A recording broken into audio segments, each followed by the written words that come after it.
Okay, Bob is going to share on an important way you can make a difference in our country or our state.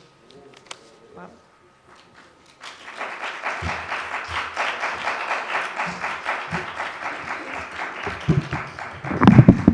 Well, good high noon to all of you.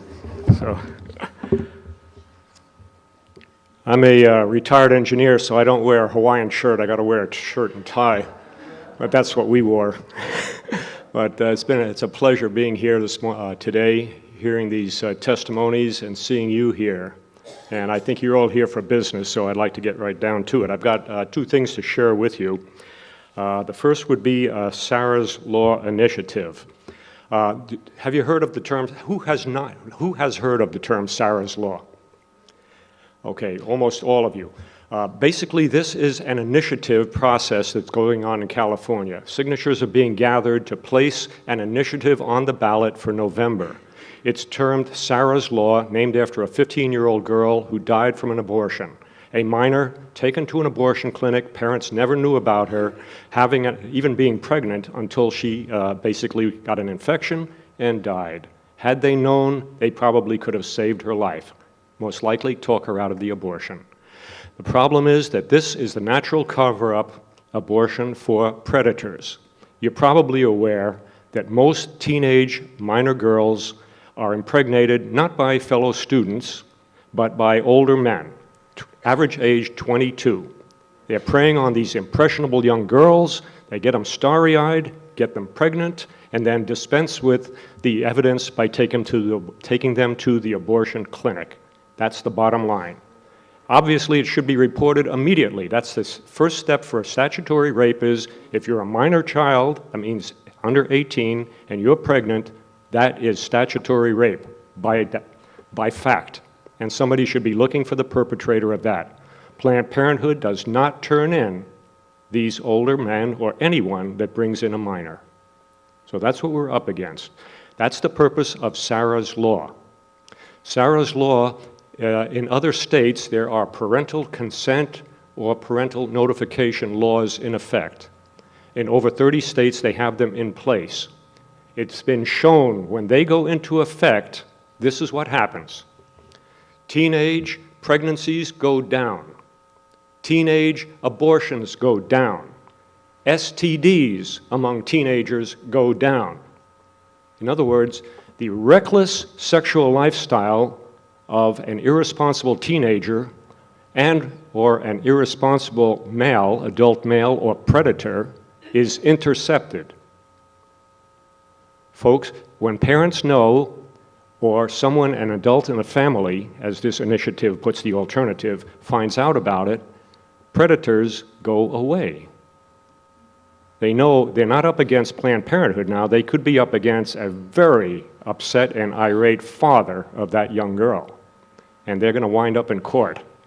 So this is a very important and effective law. Let me give you some statistics for California that puts it into perspective. You folks are here, and we've been out at the clinic, as Bev has mentioned, a number of times ourselves, and some of you far surpass what we've ever been doing out there. But your whole objective is to stop that abortion from occurring. If Sarah's Law gets passed, let's use the statistics that come from what they've seen in these other states in America. Roughly, there are 20,000 abortions performed each year in California on minor girls, age 18 and age under 18. 20,000 abortions. Statistics that have been performed by knowledgeable and capable people, like Dr. Michael New of Alabama State University, where he looked at the entire United States nation and over the past, since abortion's been legal, and tried to assess what does a law of parental consent or parental notification mean. And his conclusion is, through regression analysis and a whole bunch of other statistics that I can only read names of, not familiar with, but I'm taking his word for it, that's his job, that's his expertise, he's a professor, PhD, comes up to the conclusion it amounts to about a 12% reduction in abortions among unwed teenage minors. Take 20,000 abortions in California, run that by 12%, and we're talking about 2,500 saves a year. For free. You'd have to open probably a dozen crisis pregnancy centers to come close to that number in California. And this could be done at zero cost once we have the law of the state behind us. So that's why this is so important. It's been tried twice before. Perhaps you were party to it. Proposition 73, Proposition 85 in the last couple or 3 years. Planned Parenthood has a very effective campaign to try to stop this thing. They know if this goes through, they're in trouble. It's going to cost them business, and they may find themselves going to court on criminal charges. So they put out TV ads and things. Yes, praise the Lord. They put out TV ads that are very effective. Unfortunately, they're filled with lies, but the public is gullible, and the public doesn't know. They're unsuspecting. Perhaps you've seen them. And as a result of that, the latest initiative adds to parental notification the alternative that you could have an adult family member be notified.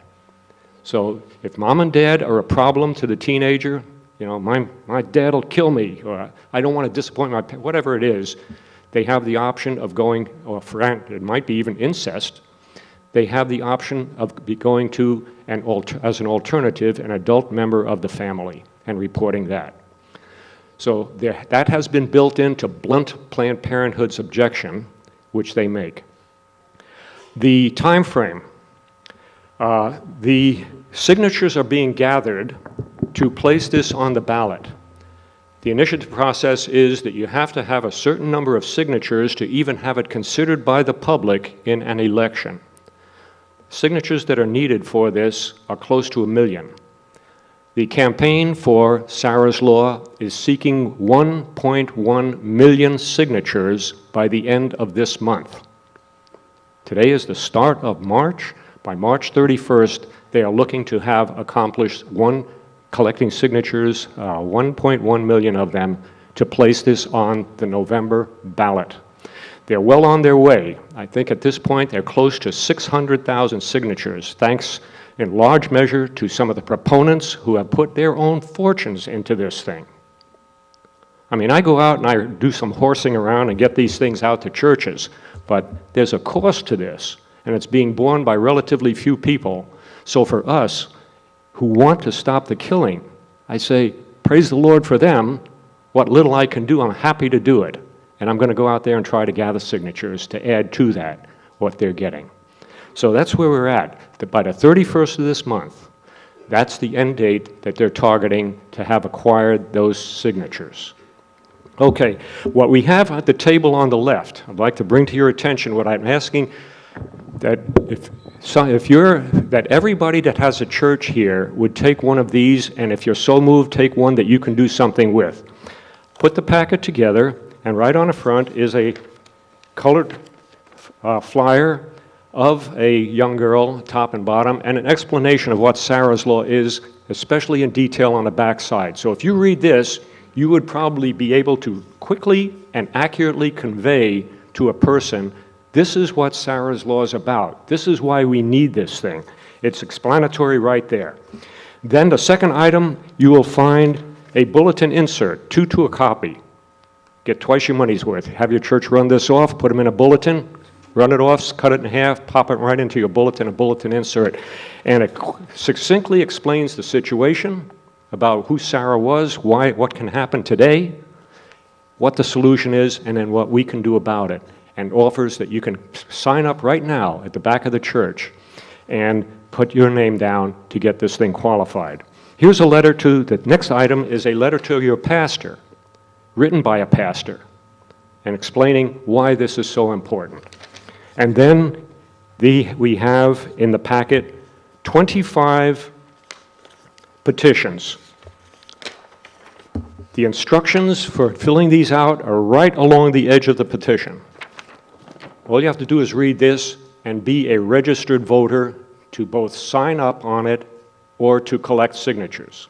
That's the only stipulation. You need to be a registered voter in California to both sign this petition or to go around and ask others to sign it.